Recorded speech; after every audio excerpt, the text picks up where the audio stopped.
extremadament divertit i on la direcció la tenia ella en ocasió. La següent pregunta és: i Rosa Sensat per què l'edita?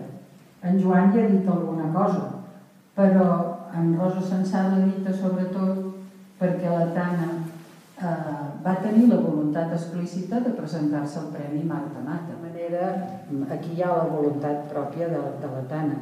I jo vull donar especialment gràcies a l'associació perquè l'ha publicat així, que el puc agafar, que el puc tenir a la taula, que el puc tenir a la capçalera, que me'l puc endur, que no depèn... És evident que hi ha molta informació moltes vegades penjada, però els mestres tenim uns llibres que se'n diuen de la nostra biblioteca personal, que són llibres que volem tenir a prop, que volem consultar, millorar la seva funció professional. És evident que pot ser una eina fantàstica per mestres novells.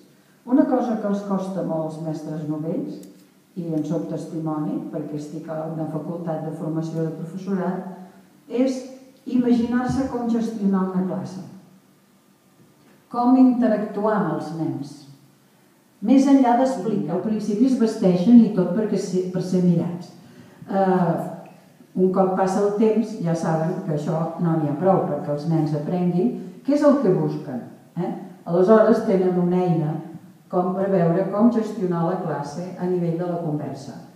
No només a matemàtiques, sinó que algunes, o la majoria de les directrius que hi ha aquí i dels consells i dels indicadors de si estàs fent bé les coses o algú que ens observés i ens fes una valoració per saber què és el que hem de millorar, què és el que podríem variar, com progressar, per analitzar-nos una mica.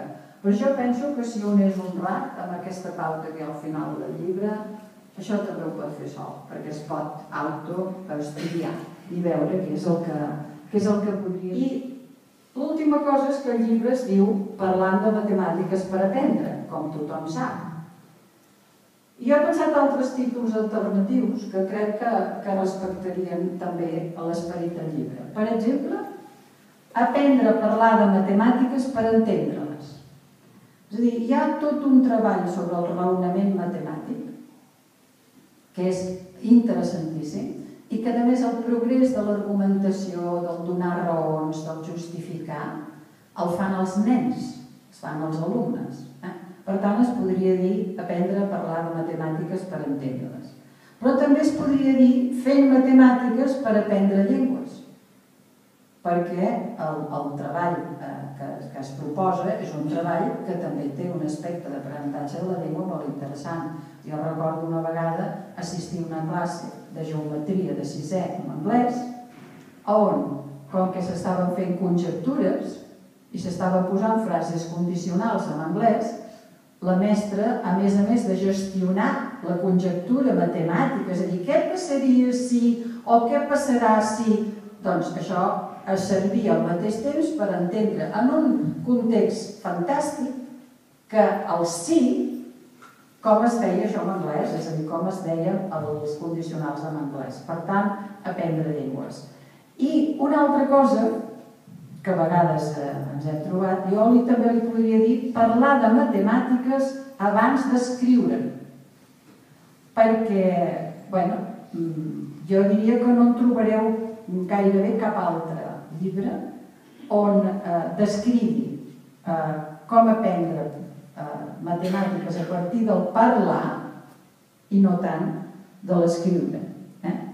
Per tant, existeix, és únic i el teniu a l'abast. Endavant.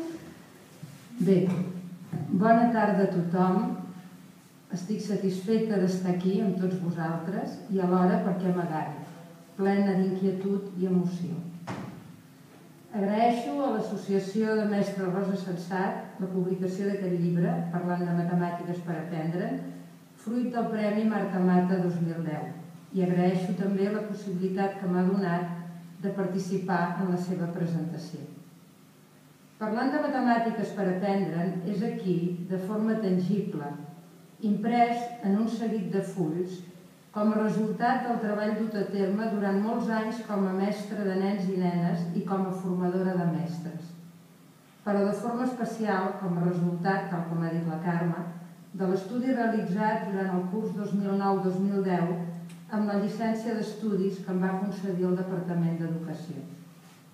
Aquest llibre s'ha fet realitat gràcies a la col·laboració de molts dels que avui esteu aquí i d'altres que heu estat a la vora meu en d'altres moments. Vull donar les gràcies a la meva família pel suport que m'ha donat, a tu, Carme, pel teu guiatge, a l'Escola Vila Olímpica, mestres i alumnes, amb la Rosa Maria al capdavant, i als amics i col·legues que m'han ajudat a fer realitat aquest somni. Avui em toca a mi prendre el protagonisme d'una obra que l'he pogut anar vestint amb l'herència i col·laboració de molts. Aquí pren sentit l'aforisme d'Antonio Porcia: uno es con otros, solo no es nadie. El llibre. Sovint, davant del títol del llibre, hi ha expressions de sorpresa, com: les matemàtiques per aprendre-les cal parlar-les? Podem afirmar que no és massa general la concepció que parlar de matemàtiques a la classe ajuda a aprendre-les.